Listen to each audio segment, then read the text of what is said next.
who it is. How you doing? It's Mr. Bruce. Hi. How you doing? I'm good. I'm just trying to get the thing set up. Good to Good meet to see you. Aye, Yeah. aye.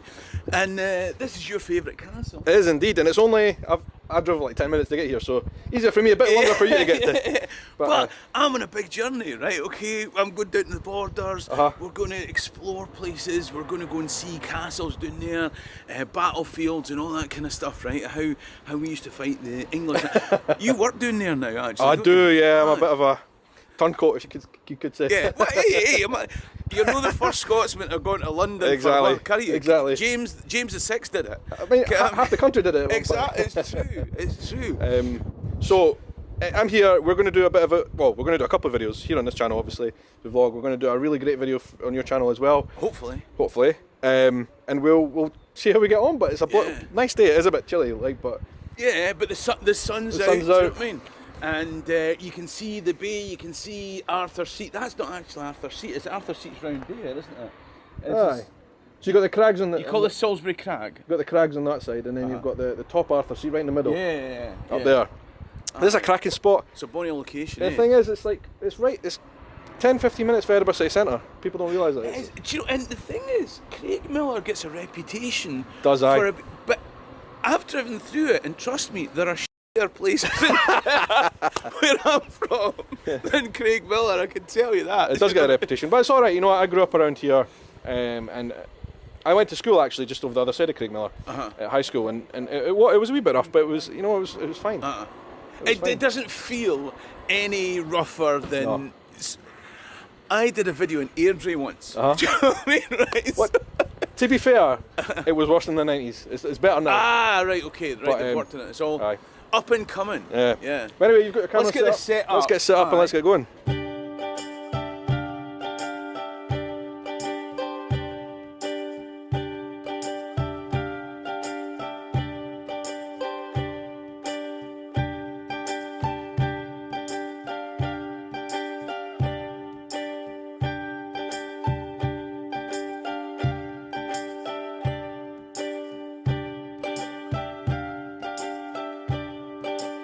Take my sunglasses off because I can't see in the dark. And it gets quite dark in there. I don't want to fall down the spiral staircase. So these are coming off.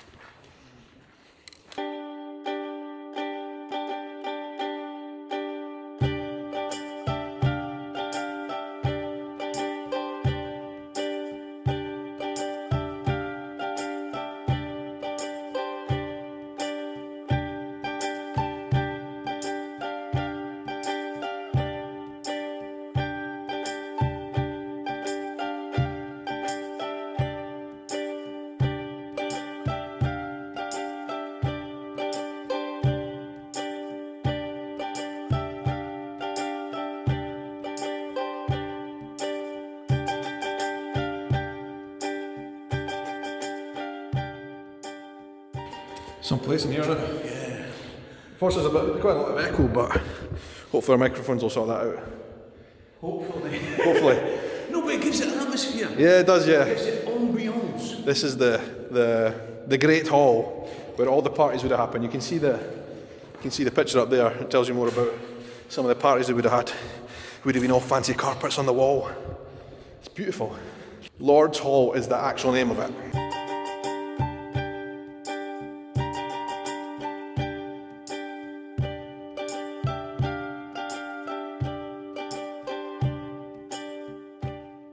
So the reason that this castle is so important to me is because I basically grew up, within eyesight of where we are now. You can just see over there that big white building, which is now Little France. It's not Little France anymore. It is the Edinburgh Royal Infirmary, which is. But people still talk about Little France. Yeah, so I think even on the road there's a sign that says Little France. So I think there's still a connection there with Little France. This part of the land was known as Little France, and basically the reason I know about that is because my grandparents, way back, 20 years ago, used to own the caravan site.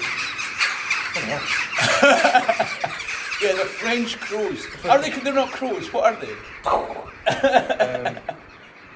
So they used to own the caravan site, which is where the hospital is now, and it was called Little France Caravan Park. Yeah. It was a place that a lot of people used to come to stay when they went to the festival and all the rest of it. So who did your grandparents buy the caravan park from? I don't actually know that. It wasn't the French. It wasn't the French, I don't think. But we're going back a long time now, like early 90s or something like that. But you used to get all the vagabonds wanted to come to Edinburgh and put shows on at the festival and all that. They used to stay there because it was the cheapest place Of to course, stay in Edinburgh. yeah. And there was a good kind of vibe about that, the campsite. Anyway, the campsite was called Little France, and the reason that was said to be the case is because when Mary Queen of Scots here, she obviously had some guards that were French, and they camped out down in that bit of land just over the site of the castle there. And I think some of them ended up staying, building a little bit of a community, and it became Little France down there, just behind the cottages and where the hospital is now. And that name, like I said, sticks around till today, and it's an interesting bit of history. And because of that, I got interested in the story of Mary Queen of Scots. There was also an old tree stump in the caravan park, which the legend has it that she planted or that she used to come and sit under, and she would have read. Would have been reading? I don't know what she would have done. She would have came and relaxed under the tree. I know she came did archery here. Archery, I mean, it could have been that. But the council, anyway, ended up taking the tree away once the campsite was sold off for the hospital to be built. So that part of history was removed. But we knew about Mary's connection to the land here through Little France and all the rest of it, and it was grand. And that's why this is my favourite castle, because it means a lot to me as a kid growing up. It was all the nostalgia stuff. And we used to just come in here and kind of sneak in the grounds and mess around as kids as well, you know, before it was all like ticketed and stuff. We had to go buy tickets. Yeah, because that's the thing that people forget when you come to places like this, that it has a life long after people think that it's finished. Do you know what I mean? For people like you growing up here. And also, like, if you look down there, it's obviously off camera, you can see the woods there. There's also like a lot of old brick buildings and stuff. They would have been way after the time of the castle, but like there's a lot of other bits of history in there that we're never sure what it was about. And there's also the big pond down there, you can see the outline of it with the P shape, which is for the Preston family. So there's bits in the land here that's quite interesting.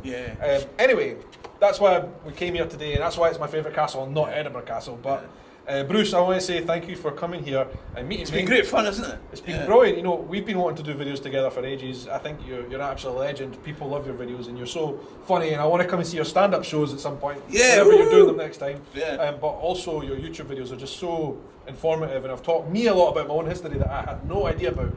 So thank you for that. You're welcome. I love your videos, and you know, all you guys watching need to go and see your videos, which is Scotland History Tours, yeah. And right now, as we're finishing this video and posting it on the channel, you are doing a bit of a tour, am I right? I'm going to do 7 days along the Scotland-England border. Lots of little history things. We've hired a camper van from Perthshire Camper Hire, and we're going to spend 7 days in the camper van, driving about the borders, talking about the history, the battles, the standoffs, the negotiations and stuff like that. That's going to be brilliant. I'm really looking forward to seeing that video series on your channel. And all you guys watching should definitely, obviously, subscribe. But check out that video series. I'll put a link down below to that video. The next one coming up. Thank you. The series, and then there'll also be a card up here somewhere. So make sure you go and check those videos. You always bring Scotland to life for me through history, and I think that's it's brilliant. That's what we're trying to do. Yeah. So again, thank you. Great to meet you, and let's do more videos in the future at some point. So thank you. We'll go to my favourite castle next. We'll go to your favourite one. Brilliant. All right. Okay. Well, I hope you have a great tour, and I'll be checking out those videos, and so should all of you. Cheers.